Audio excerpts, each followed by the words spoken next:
Alors l'association, elle a pour but de mettre un toit sur la tête de ceux qui, à un moment donné, n'en ont pas et ont envie d'en retrouver un. On a commencé par quelques places d'accueil d'urgence et puis maintenant, en fait, nous intervenons sur tous les dispositifs, on va dire gouvernemental ou étatique, en matière de démarche entre la rue et le logement. Pour ça, nous avons effectivement des travailleurs sociaux et nous avons une quarantaine de salariés en tout qui sont là pour permettre effectivement ce travail, cette démarche. Il y a un certain nombre de services qui sont de l'hébergement, hébergement d'urgence ou hébergement d'insertion.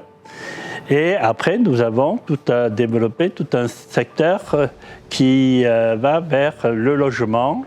C'est aussi un service de santé qui permet aux gens que nous suivons de s'appuyer sur ce service de santé pour pas simplement trouver un emploi ou un logement, mais aussi une santé.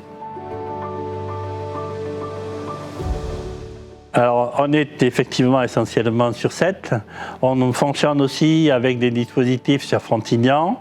Et puis, on travaille pas mal avec les CCAS du bassin de Thau et les intervenants du département, les services sociaux du département, qui sont prescripteurs d'un certain nombre de nos dispositifs. Actuellement, par exemple, sur les 220 personnes qui résident dans nos différents dispositifs, on va avoir à peu près une trentaine d'enfants qui sont là dans le cadre d'un accompagnement avec la maman ou avec le papa.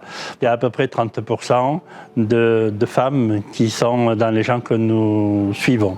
Nous avons un projet de maison relais, pension de famille sur Frontignan qui nous permettrait d'accueillir 26, 25, 26 personnes de plus dans le cadre de ce type d'habitat. Travailler avec les municipalités, c'est absolument nécessaire. Nous sommes effectivement locataires d'à peu près 110 appartements sur le territoire. Les uns sont loués auprès des bailleurs sociaux, mais beaucoup d'entre eux, effectivement, sont aussi loués à des bailleurs privés. Et là-dessus, effectivement, on a sans doute trouvé des bons dispositifs pour que les bailleurs privés puissent s'y retrouver eux-mêmes dans cette participation, quoi, voilà.